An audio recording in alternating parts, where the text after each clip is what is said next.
Hello, this is John Mark Gray, and we are going to talk NVIDIA since their earnings are just around the corner, which serves as a nice starting point for a discussion on risk management and market theory.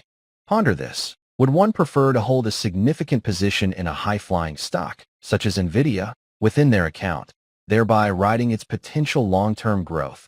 Or would they rather meticulously execute thousands upon thousands of individual trades over an equivalent temporal span, extracting smaller, more frequent gains from market volatility? Which of these two distinct strategies, in one's considered judgment, is poised to generate the most substantial returns within financial markets? I invite a moment of contemplation, allowing the idea to fully permeate, requiring precisely the duration it takes me to formulate and execute a profitable market transaction. This question forces a critical examination of one's fundamental market philosophy. Is it about passive hope or active engagement? Should one examine the historical total returns of certain prodigious stocks, the initial inclination might be to conclude that the answer to this inquiry is self-evident, precluding any debate. The narrative spun by conventional financial media, often focused on the spectacular long-term returns of a few select companies, reinforces this bias. However, such a conclusion would betray a fundamental misapprehension of the underlying dynamics of market cycles, individual stock life cycles, and the profound mathematical asymmetry between losses and gains. For example, a 50% loss requires a 100% gain merely to break even, a stark reality often overlooked by those fixated solely on upside potential. The truth, in fact, is precisely the opposite of this initial assumption. One stands to accrue significantly greater wealth in financial markets by meticulously executing an abundance of trades, each predicated upon a definite and consistently repeatable market edge.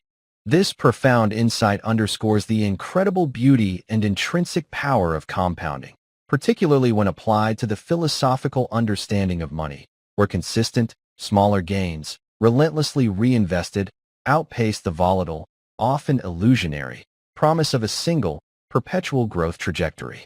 Furthermore, if one possesses a theoretically perfect edge within the markets, an edge so precise that it precludes any capital loss over extended periods, not necessarily by being right every single time, but by ensuring that winning trades significantly outweigh losing ones in magnitude and frequency, one effectively becomes an infinite creator of capital within the financial domain. This perfect edge is not a mythical guarantee of continuous profits, but rather a robust, statistical advantage, an optimized process where the odds are consistently tilted in one's favor, and drawdowns are systematically minimized and managed. It represents a deep understanding of market mechanics, human psychology, and one's own trading temperament. Consequently, the ultimate aspiration of a master trader is to identify and rigorously cultivate this perfect edge, which constitutes the veritable holy grail of both trading and investing. It is a ceaseless pursuit of refinement, a constant iteration on strategy, risk management, and self-awareness, leading to an almost self-perpetuating stream of profitable opportunities. Allow me now to elucidate precisely why this comparison so overwhelmingly favors the active trading paradigm over the passive accumulation of a stock like NVIDIA. The narrative surrounding NVIDIA's ascent has been nothing short of spectacular, culminating in a market capitalization approaching $5 trillion, a testament to extraordinary corporate success. This incredible growth often overshadows the inherent volatility and periods of severe contraction that even the most successful companies endure. Yet, I pose a series of pertinent questions to those who advocate for a long-term buy-and-hold strategy for individual equities. How many times, throughout its meteoric rise to its present valuation, has NVIDIA's stock experienced a precipitous crash, defined not merely as a minor pullback, but a substantial, portfolio-damaging decline? How many instances can be identified where NVIDIA endured a substantial 20% or greater pullback in its historical trajectory, periods where a passive holder would have seen a significant portion of their capital evaporate, at least temporarily? And, more critically, how many such significant pullbacks have occurred within just the last 10 years, a relatively short period that can feel like an eternity to a buy-and-hold investor witnessing their gains erode? These are not trivial considerations, but rather critical factors that impact both financial outcomes and psychological well-being.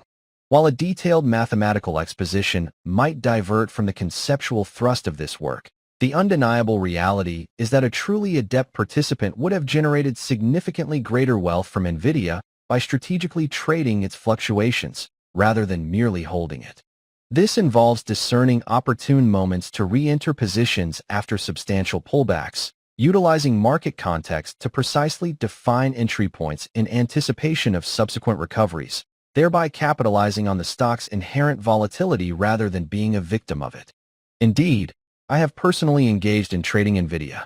It consistently ranks as one of the preeminent day trading instruments in the current market, particularly given the substantial number of shares outstanding following its stock splits, which enhances liquidity and tradability. Nevertheless, I harbor no intention of holding it long-term, and this distinction is absolutely pivotal.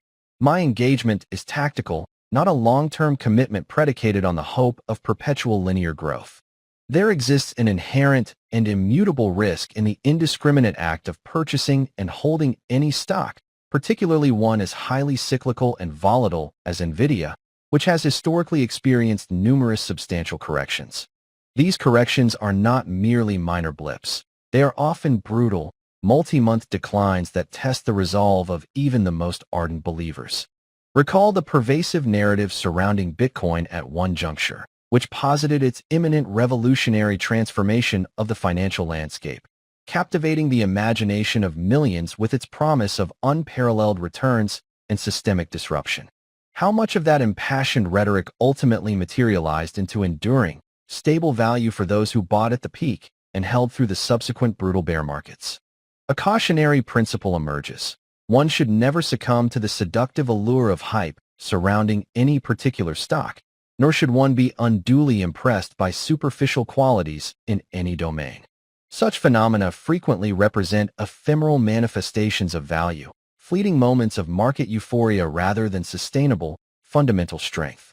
The unvarnished truth regarding high-flying momentum stocks is stark. It requires only one dominant competitor, analogous to an Apple, to effectively dismantle a once dominant entity, such as BlackBerry, within a given market. BlackBerry, it must be remembered, was once a paradigm of a high-flying momentum stock, captivating the affections of both momentum traders and long-term buy-and-hold investors alike. Yet, one need only observe its current standing to comprehend the fragility of such preeminence. The annals of financial history are replete with examples of once dominant momentum stocks that now exist as mere vestiges of their former glory, cautionary tales of companies that failed to innovate or withstand competitive pressures, leaving long-term holders with significantly diminished portfolios.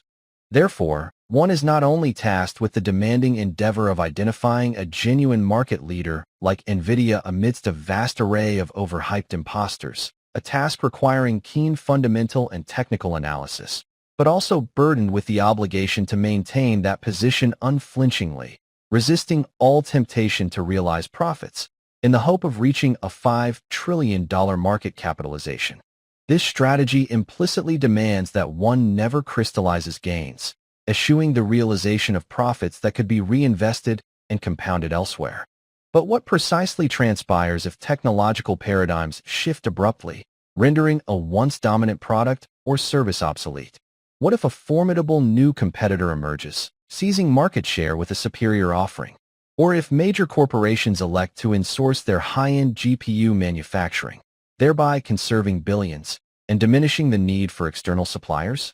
This particular sector is characterized by extreme volatility and cyclicality across the entire market, driven by rapid innovation and intense competition. Is one truly prepared to commit to a perpetual buy-and-hold strategy for such a stock, eternally anticipating a future market capitalization of $6 trillion or even $10 trillion, without any mechanism to protect against the downside? What are the implications for this stock when its unsustainably rapid growth trajectory inevitably decelerates, a certainty dictated by the law of large numbers? What happens when it reports significantly missed earnings expectations, sending shockwaves through investor confidence? Or, perhaps most critically, during the onset of the next major economic recession, which historically impacts growth stocks with particular severity. And what, ultimately, transpires when the financial markets experience another profound and devastating crash, indiscriminately dragging down even the most promising companies. To ignore these probabilities is not optimism, but delusion. From the solitary perspective of risk management, that is, the paramount objective of capital preservation at all times, the bedrock upon which all sustainable wealth is built, one cannot reasonably sustain a buy-and-hold investment strategy in a stock of this nature, or indeed any stock, over an extended temporal horizon. Such a strategy inherently exposes capital to unmitigated downside risk, trusting entirely in the perpetual forward march of a single entity. At a market capitalization of $5 trillion, a valuation that already prices in a significant degree of future success, there exist plausible scenarios where investors might never fully recover their initial principal, particularly if their entry point coincided with the latter stages of its unprecedented ascent and a subsequent correction materializes. The higher the valuation, the less margin for error, and the more susceptible to significant drawdowns. The illusion of perpetual growth, fostered during bull markets, frequently blinds investors to the fundamental imperatives of capital protection. Again, we confront the stark realities of bag holders and the perilous game of musical chairs that unfolds within financial markets. The critical question remains: who ultimately bears the burden of holding the depreciated asset at the culmination of this cycle, when the music stops and the market corrects?